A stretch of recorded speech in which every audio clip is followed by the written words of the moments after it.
Hola, bienvenidos y bienvenidas a otro video de este canal.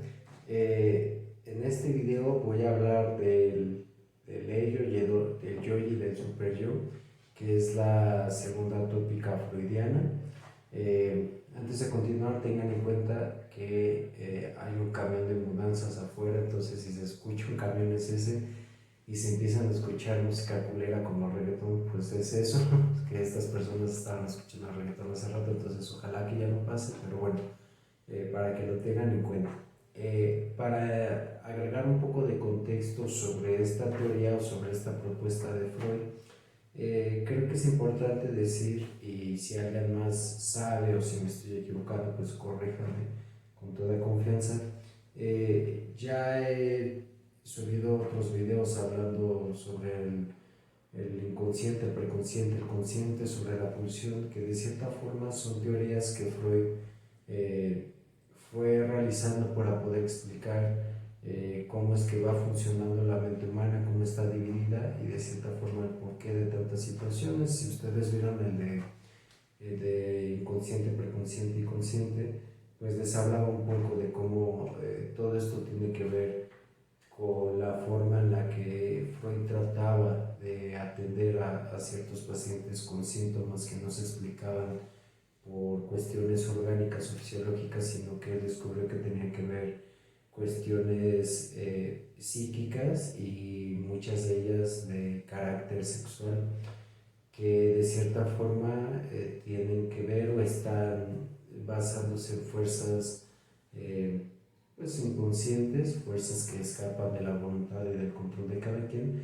pero esa teoría de cierta forma se fue quedando corta para poder explicar eh, otras cuestiones como la compulsión o la repetición, como la represión y de cierta forma pues creo, lo tengo entendido, igual y me equivoco, les repito, si me equivoco corríjanme, pues lo que tiene que ver con la pulsión de muerte, que va de la mano con la compulsión a la repetición o la tendencia a la repetición, a repetir ciertas situaciones que pues de cierta forma no son placenteras, que igual ya lo iba planteando en el video de el principio de placer y el principio de realidad, que esa es una duda que Freud va como teniendo muy presente ya en cierta parte de su obra, que es esta cuestión de, bueno, ¿por qué si el ser humano y la psique humana están de cierta forma basadas en el principio de placer,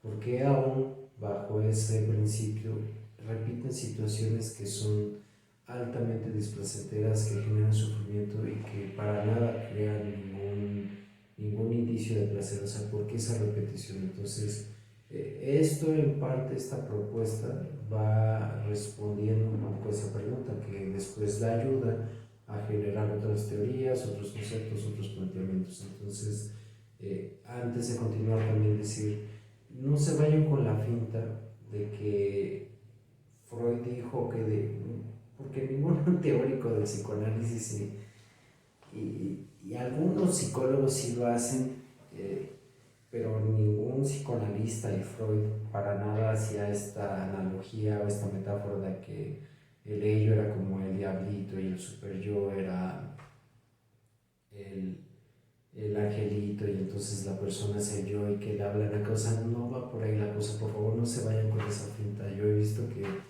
que en otros canales o en otras redes sociales, Facebook, en Instagram, TikTok, colegas míos salen diciendo esas barbaridades. No les hagan caso, de verdad. Es creo que de las pocas veces que lo digo de manera tan explícita, pero no se vayan con esa idea. No es tan simple como decir que en ello es la representación de lo malo y de lo meramente oscuro y del diablo, y el super yo es la representación de lo bueno y de lo divino y de lo que de Dios casi casi, o de esta como creencia como angelical, de lo meramente bueno. No va por ahí la cosa, para nada va por ahí. Entonces esto es algo mucho más complejo, es algo que de cierta forma creo que se ha ido mitificando, se ha ido desvalorizando también. Creo que el hecho de acentuar o de ir viendo viendo los temas de psicología como en ese extracto, como en esta cuestión moralista de lo bueno y de lo malo, ha como causado muchas repercusiones muy fantasiosas, muy poco apegadas a lo que en realidad son,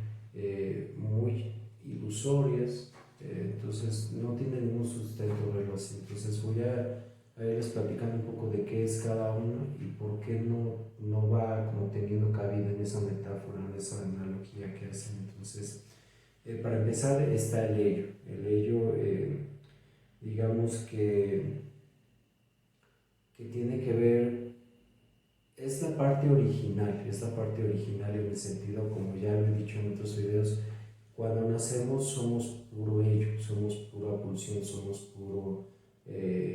pura tendencia al placer y a la satisfacción, pero no es una satisfacción, un placer, como les decía hace unos momentos, que tiene que ver con esta cuestión como de que el diablo te susurra y te dice para que te portes mal. No va por ahí, o sea, tiene que ver con la cuestión de satisfacer nuestros impulsos, de satisfacer nuestras pulsiones, o sea, de darle satisfacción a aquello que nuestro cuerpo necesita. Y esto va relacionado al principio de placer, y ya lo había mencionado. El principio de placer no conoce razones, no conoce tiempos, él necesita satisfacción y lo necesita de manera inmediata, pero no es una cuestión moralista, simplemente tiene que ver también con una cuestión de preservación. Entonces, el ello es esa primera instancia que existe. Cuando nacemos, cuando ven a un bebé, el bebé llora cuando tiene hambre, llora cuando tiene que ir al baño, se duerme cuando quiere, o sea, no tiene como una medida, no tiene una forma de ir como mediando con el exterior, con su mamá, con su papá, con su familia. O sea, simplemente pide lo quiere rápido, lo quiere ya, hace lo que quiere, cuando quiere, y eso es como la característica más como que podríamos decir que resalta del ello, que tiene que ver con las pulsiones, que tiene que ver con el principio de placer, pero también es la parte más importante y la parte más, hasta cierto punto, inaccesible de nuestra psique. ¿Por qué es la más importante? Porque, aunque, como lo acabo de decir, es gran parte del ello es inaccesible, no quiere decir que no actúe, al contrario. Precisamente por esa situación de que es tan amplio, de que es el repositorio, el depósito de nuestras pulsiones y también de nuestras pasiones, y que de cierta forma no podemos tenerlo consciente o presente. Todo eso que tenemos ahí reprimido, que tenemos ahí guardado, va actuando de diferentes formas, va haciendo que nosotros nos comportemos de cierta manera, que tengamos ciertas actitudes y que veamos y hagamos frente a la vida y al mundo de formas muy peculiares, que tienen que ver obviamente con nuestras satisfacciones. Esto por decirlo en una primera instancia. El ello mantiene una relación muy estrecha con las otras dos instancias, con el yo y el superyo, pero casi siempre esta relación las guarda de manera conflictiva. Como ya lo decía en el otro video de inconsciente, preconsciente y consciente, el inconsciente, que es donde reside el ello, casi en su totalidad el ello, va batallando también con las otras dos instancias, con el preconsciente y el inconsciente, debido a la cuestión del principio de placer y el principio de realidad, porque el inconsciente y el ello, pues al demandar lo que necesita el cuerpo, lo que necesita cada quien de manera inmediata, pues muchas veces no se puede dar, entonces entra en conflicto con las otras dos instancias para que se las puedan dar de cierta forma. Ahora, de manera más concreta, el ello batalla mucho con el yo y con el superyo, precisamente por esta cuestión de que a veces no se puede hacer o no se puede obtener lo que se quiere en el momento, pero también con cuestiones morales, que eso tiene que ver con el superyo. Muchas veces el superyo, de cierta forma, entra en conflicto con el ello, no precisamente por lo que demanda el ello, sino por cómo se ve eso que demanda el ello. El superyo es esta instancia en donde están acentuados las cuestiones morales, lo bueno, lo malo, de ser y lo que no debe de ser. Entonces, mucho de lo que el ello demanda se ve de cierta forma juzgado por la instancia del superior y por eso entra en conflicto con esta instancia. Entonces, guardan una estrecha relación, pero casi siempre es de conflicto o de pelea. También creo que diciendo todo esto sí podemos decirlo, sí puedo decir que sí tiene que ver con la parte más oscura de nuestra persona, de nuestra personalidad, pero repito, no es una cuestión oscura por una cuestión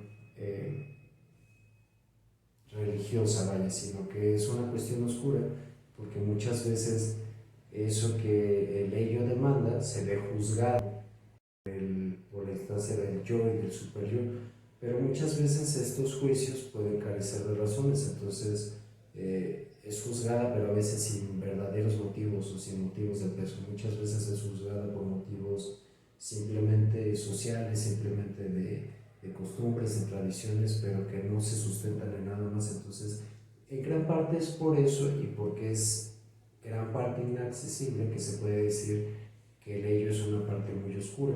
Y como mencionaba, es donde se van depositando nuestras pulsiones, pero también nuestras pasiones. Y esto también es muy importante, creo yo, y así es como lo he ido entendiendo yo en la obra freudiana, porque pasión, la palabra pasión se deriva de otra palabra, que es padecer. Entonces, todo aquello que nos apasiona es porque de cierta forma lo padecemos.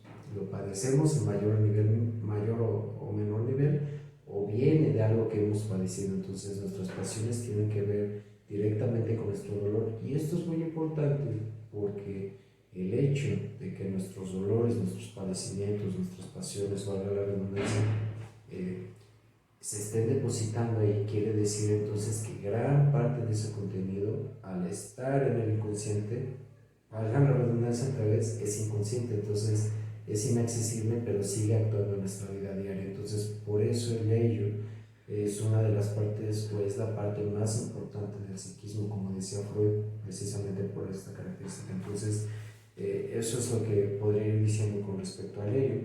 Ahora, la siguiente instancia es el yo. El yo podríamos decir que tiene una parte o se va acentuando en el consciente, en el preconsciente mayormente, pero también existe un yo inconsciente. Entonces hay una parte de esta instancia que sigue de cierta forma reposando en el inconsciente, pero predomina en las otras dos áreas. Por lo mismo de que se encuentra mayormente en el consciente y el preconsciente, entonces el yo podríamos decir que está acentuándose en el principio de realidad. De cierta forma el yo es la razón, es la prudencia, es de cierta forma el representante del mundo exterior, es lo que mantiene contacto con la realidad, lo que de cierta forma está, es esa parte de nosotros que va siendo como influenciada por la realidad, que está muy influenciada por la percepción, porque el ello simplemente quiere lo que quiere y ya, o sea, está como sujeto a bajar estas tensiones que podemos sentir psíquica y físicamente, pero el yo de cierta forma está conectado con lo que sucede exteriormente, recibe información y entonces basándose en esa información tiene que ir tomando decisiones de que en estos momentos puedo o no puedo ir al baño, si puedo comer o no puedo comer, puedo tener relaciones sexuales o no, con esta persona puedo hacer esto. O sea, va como tratando de encontrar a través de la razón, de la percepción, de la prudencia, cómo ir satisfaciendo esas necesidades y esas pulsiones y esas pasiones del ello. Entonces va teniendo como este contacto tanto externo como interno, va haciendo como este juego. Por eso les decía o mencionaba en otros videos que en específico esta instancia si va buscando, por así decirlo, ayudar al ello, hablando ya en esta instancia, para que obtenga satisfacción, pero no de manera inmediata, sino de manera mediata. Va tratando de que sí se satisfaga, pero de una forma que sea posible, que vaya siendo hasta cierto punto congruente y coherente con la realidad. O sea, a lo mejor ya en estos momentos puedo decir, pues quiero la Lamborghini, pero no tengo el dinero, no tengo los recursos para. Entonces, a pesar de esa frustración, pues a lo mejor puedo buscar formas, puedo pensar cómo hacer más dinero, puedo a lo mejor, no sé, idear cualquier cosa y tratar de buscar ese objetivo. Y a lo mejor no lo logro, pero pues sucede algo más, eso es a lo que voy. El yo va tratando de mediar la realidad con lo que va pasando internamente. También de cierta forma, el yo, ya hablando de esta instancia, tiene funciones muy específicas. La primera función es la represión. La represión y la censura, por lo que yo tengo entendido, van de la mano con el super yo, para que de cierta forma contenido que está ubicado en el ello, en el inconsciente, no surja o no surja de una manera tan directa, para que yo no esté enfrentando ciertas angustias o ciertas situaciones que eso puede generar. Eso ya lo iré explicando en otro video, pero va por ahí. También tiene como función las resistencias. Con resistencias, Freud se refería a que muchas veces cuando una persona ya iba avanzando en su proceso de análisis y estaba a punto de descubrir algo que a lo mejor le iba a ayudar, un proceso inconsciente, un mecanismo inconsciente, a veces consciente, o sea, va de la mano, pero consciente, consciente, inconscientemente, se reprime o se evade o se esconde o se olvida, que casi siempre son sinónimos, hablando en este caso que tiene que ver con la negación. Se niega para que la persona no tenga que hacer frente a esa situación y no enfrente, valga la redundancia, no enfrente la angustia, el dolor, lo que esa situación pueda representar. Entonces tiene que ver con esta parte. Como ya había mencionado, tiene que ver con la cuestión, o otra de las funciones del yo es el ajuste, la gestión de la realidad y el principio de placer. Y también tiene como otras funciones la investidura, la contrainvestidura y la sublimación, pero ya después hablaré de todas estas funciones de manera más puntual. Y ahora el superyo. El superyo es consciente, hay una parte consciente que tiene que ver con lo que nosotros creemos que está bien y está mal, con la parte moral, con lo que debe de ser y lo que no debe de ser. Pero también tiene una parte preconsciente y consciente que va de la mano con todo esto. De cierta forma, podemos decir que va muy de la mano con el yo al momento de hablar de la censura, de la represión, que esto no tiene que ver solamente en las cuestiones conscientes, sino inclusive cuando estamos soñando y de pronto tenemos un sueño y como que de cierta forma se nos va quedando muy presente y nos despertamos y se nos olvida, tiene que ver con estas cuestiones de represión y de censura. Y muchas veces, inclusive cuando despertamos y decimos, creo que no soñé nada, tiene que ver con estas mismas cuestiones, con cuestiones de censura, de autorrepresión, porque mucho de ese contenido que se manifiesta en el sueño puede ir en contra de lo que esta instancia tiene establecido de lo bueno y de lo malo. Por eso el superyo, o sea, las tres instancias son muy importantes, pero el superyo también juega un papel muy importante en la propuesta freudiana. Bueno, las tres, pero hablando del superyo, porque precisamente por esta instancia tener como muy marcados lo que es lo bueno, lo malo, lo que debe de ser, lo que no debe de ser, y está muy apegado a las reglas morales, a las normas sociales, a lo establecido, va seleccionando lo que sí debemos hacer, lo que no debemos hacer, y también tiene que ver con la vergüenza, con la censura. Entonces, mucho de lo que a veces queremos hacer, nos detenemos a hacerlo y nos preguntamos si está bien o está mal o cómo nos van a ver por esta instancia de manera muy concreta, de manera muy específica. Entonces tiene que ver con todo esto. También es importante decir que toda esta instancia del superyo, digamos que es la herencia del complejo de Edipo. Dependiendo de cómo se va atravesando el complejo de Edipo, es como de cierta forma se va a ir instaurando el superyo. Si el complejo de Edipo es muy muy intenso, casi siempre el superyo tiende a ser muy rígido. O sea, a mayor intensidad en el complejo de Edipo, con Edipo no sé si me viene a la mente. Edípido. No sé, me suena como más griego tal vez, como creo yo que,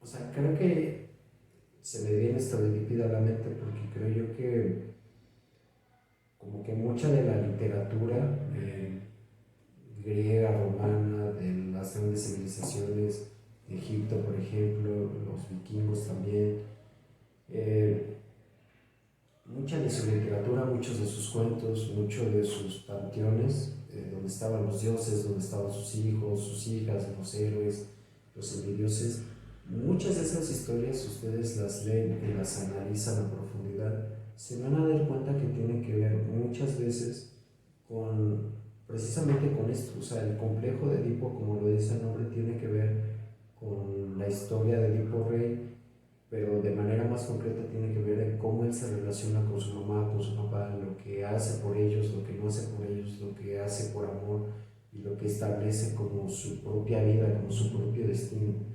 Eh, También otros héroes, por ejemplo, Hércules. Hércules es un héroe que de cierta forma atraviesa muchas pruebas, muchas misiones para poder, con esta historia que yo tengo como presente, atraviesa muchas pruebas para poder hacerse de un lugar con su papá.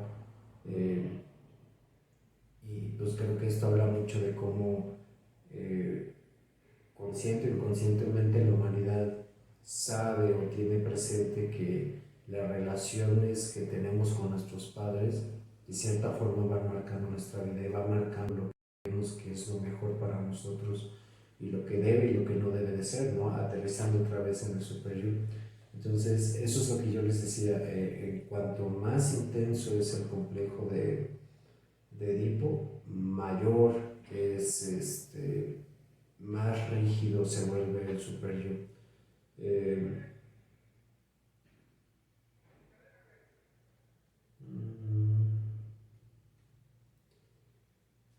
Creo que agregando esa parte lo que les podría decir es que mucho del super yo, que viene de parte de herencia del complejo de Edipo, tiene que ver con qué tanto nos identificamos con con la autoridad paterna, con la ley paterna. Ahora, con ley paterna o con la figura paterna no me refiero específicamente al padre, a un padre o un hombre, sino más bien a una persona que llevó a cabo esa figura o ese rol con nosotros. Hay muchas parejas en México que se separan y que los hijos crecen con solamente uno de los padres, casi siempre es mamá, esa es la realidad de México.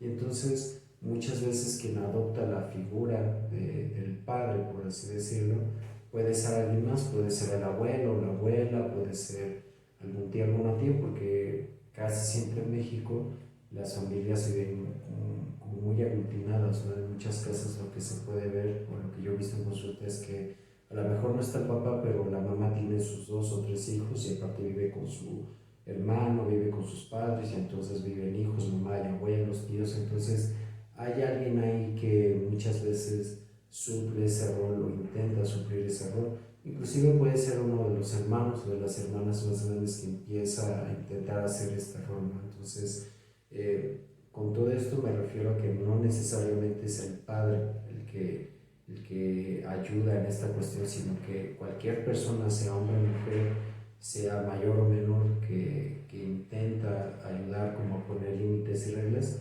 contribuye a que se vaya instaurando esta parte del superior. Si ustedes lo que acaban de escuchar creen que es una barbaridad, pues corríjanme, ya saben que lo pueden hacer.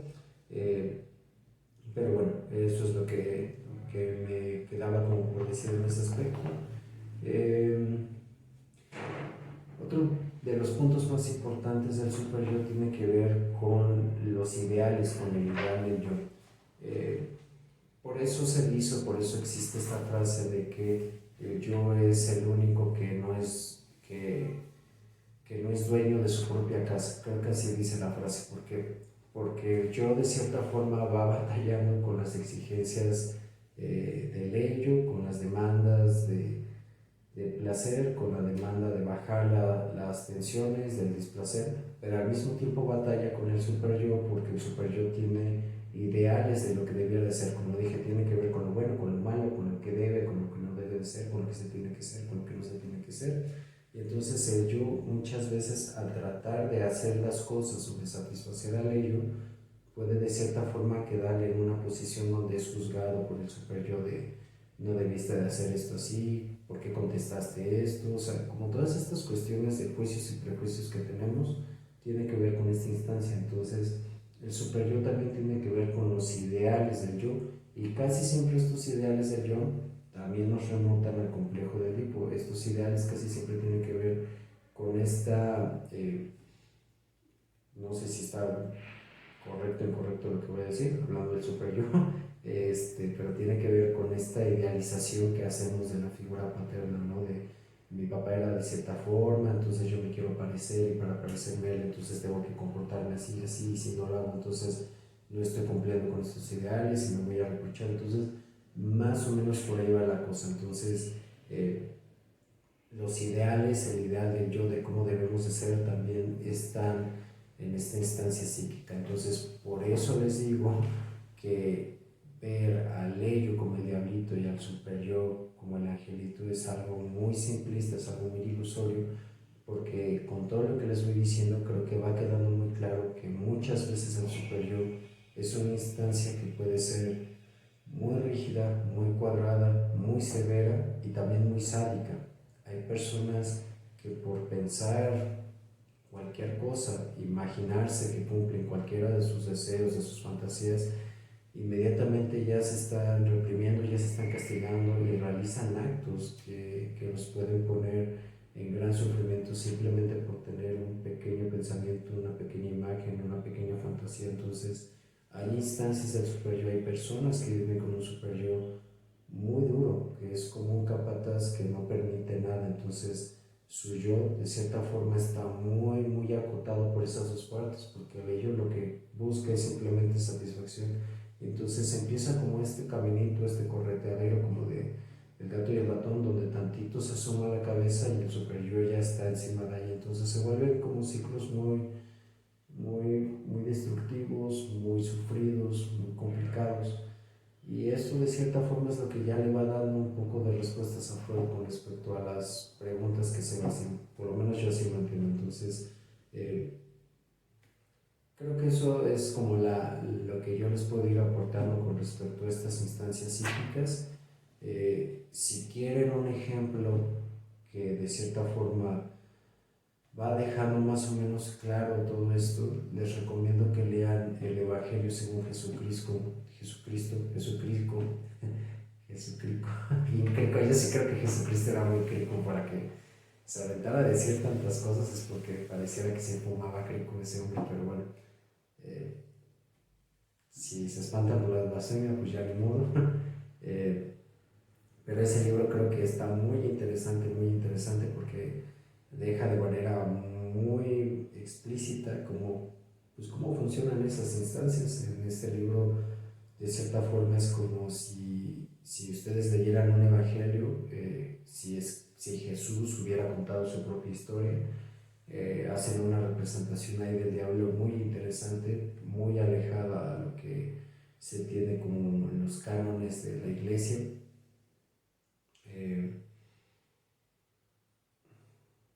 Tal vez, no, tal vez no.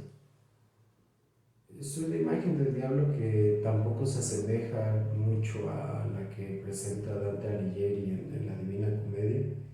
Es una noción de diablo distinta, mucho más humana, está muy interesante y hace una alusión de Dios muy similar a lo que les acabo de mencionar, donde Cristo queda como en medio de estas dos instancias y en específico queda muy aplastado por las exigencias de su Padre, ¿no? De Dios, de todo lo que le dice, lo que le pide, cómo lo debe de hacer, y solo para satisfacción de Dios, ¿no? Entonces les recomiendo que lean ese libro, está muy interesante, creo que deja mucho más claro cómo van funcionando estas instancias, en específico la relación de Cristo y Dios, están como muy lo que se va planteando aquí, ¿no? Entonces, bueno, eso es lo que yo les puedo dar como referencias de ejemplo.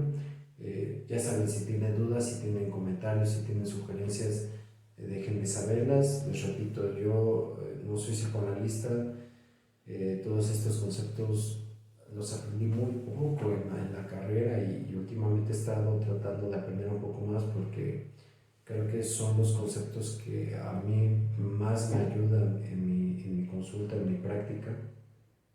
Eh, y por eso luego me pongo un poco nervioso, bastante nervioso, porque como que no los tengo así tan bien aprendidos, tan entendidos como otras personas lo hacen, pero bueno, pues el intento lo hago, ¿no? Entonces, con eso ya termino el video de hoy. Cualquier cosa ya saben, ahí está la caja de comentarios y nos vemos en el próximo. Hasta entonces.